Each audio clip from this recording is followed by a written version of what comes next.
Good morning. Welcome to a video of ABEL Tries Things. I'm Abel. I will be making a trellis for a blackberry bush, vine bush thing. I have really no experience in this. I have discovered from my mother, this is a section that we're gonna be building it in. You have to have 3 to 4 feet at least in between each bush. That's just for growth purposes and space. There's just 2 different types of blackberry bush. To maximize space, we are going to measure 3 feet out from this fence and about 3 feet, wait, what am I thinking? 3 feet out from this back fence, the whole way down. Well, I have this log. I don't know if it's cedar. This could be juniper or something similar. Not sure. Not sure it matters. It's not like there's gonna be so much weight on this. New plan, I was about to cut the wood for using those branches as my posts for the trellis. But I just read an article. I'm beginning to think using T-posts, like metal T-posts for fencing, would be superior because they're not gonna rot and they're really easy to set into the ground. So I found this guy. This is a T-post. Should work. It's pretty rusty. I don't know if that's a big deal or not. I'm beginning to have a thought, wondering if we should just do this T-post, which is already here, to that T-post. There's just a lot of space in between this post and the fence. I guess it also could work. I can already hear people scoffing. It's just to attach the wire to this fence and to that fence and put 1 or 2 supports in the middle. I just looked it up, and the first thing that popped up on if rust is a big deal for blackberries is emphatically yes. Orange rust specifically, very bad for blackberries. We're gonna have to not use that rusty T-post. I'm doubting my first assumptions. I've heard there's also fungus called orange rust that can grow on plants. That might be separate from metal rust. Metal rust might be fine for it. I've never heard of people using rusty materials for trellises, so I'm just gonna play this one safe and not use the rust. This thing might work. It was a leg to a deer feeder. I'm doubting myself again. Think about this pole is there's no natural place for me to thread wire. What I could do instead is just use sticks, but thin ones, so that I can hammer them in with that T-post hammer.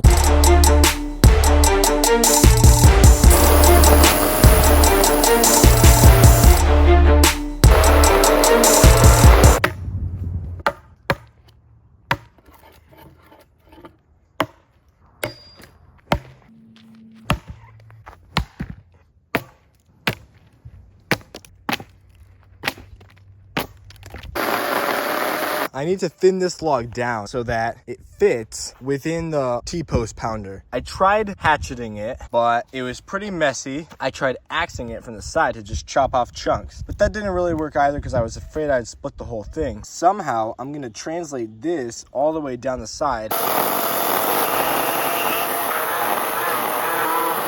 What I did was I took that post I was working on, and to make it congruent, I did a light chainsaw on all the edges to get it looking more similar to the cut edge. My hope is that this thing will fit in the T-post hammer. Not exactly the most beautiful thing I've ever seen in my life, but I think it has a certain ambiance, you know? The been cut many times ambiance. Not quite. Okay, I've made a new decision. It doesn't need to fit inside of the T-post hammer. I'll just use the other side.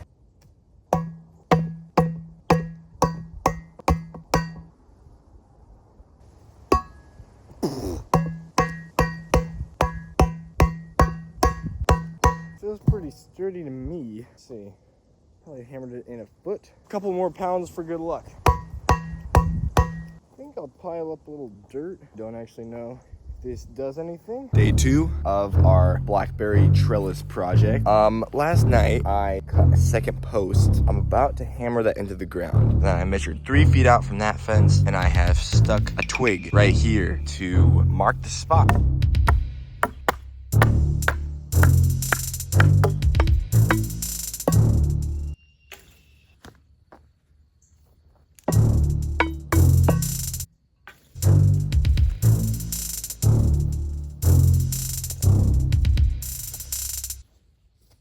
I tried hammering it in with a somewhat blunt edge right here. Not very sharp, did not work.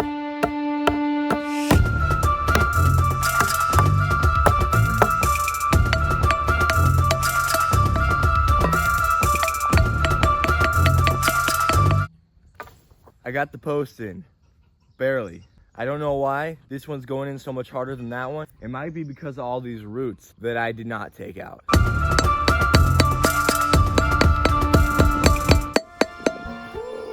need gloves, man. Look at that.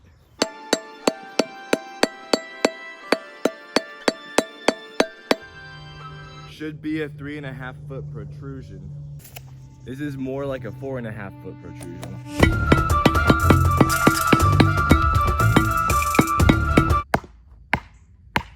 I don't think that's doing anything.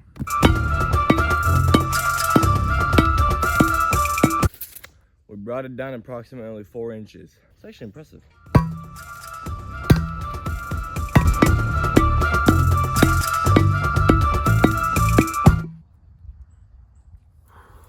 We got it down 1 more inch. I haven't pounded it in all the way, but I think I cut this stick a little longer. Feels sturdy enough to me, so I'm gonna go ahead and just chop the top off to make it the right height. I chained the top of the beam off, and now it's 3.5 feet like the other one. We have both beams in. What we're basically gonna do is put little screws up and down these beams. We'll pull the wire from that fence through the screws on that one, attach it to this fence. I did run into Dad, and he said he thinks there may be a flaw in my original design. And if we attach a wire from this fence through these posts to that fence, we're not gonna be able to get to the back side of this row of bushes to pick the berries. I'm kind of thinking put the wire from that fence to this post and just leave this open. And that one does need a brace. This'll work.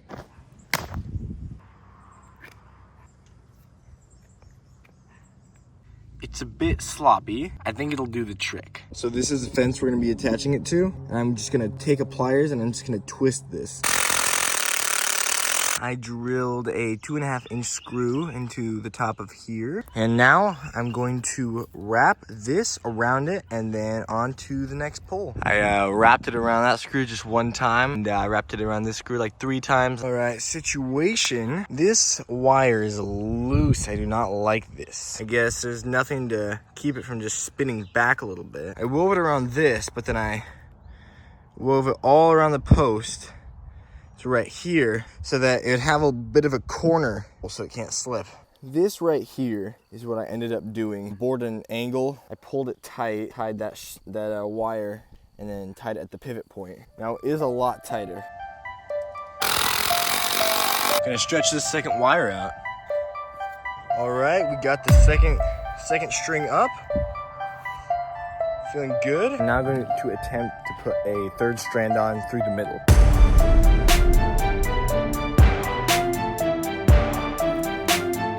Yeah, I'm pretty stoked. I'll have to see how the bushes fit on these.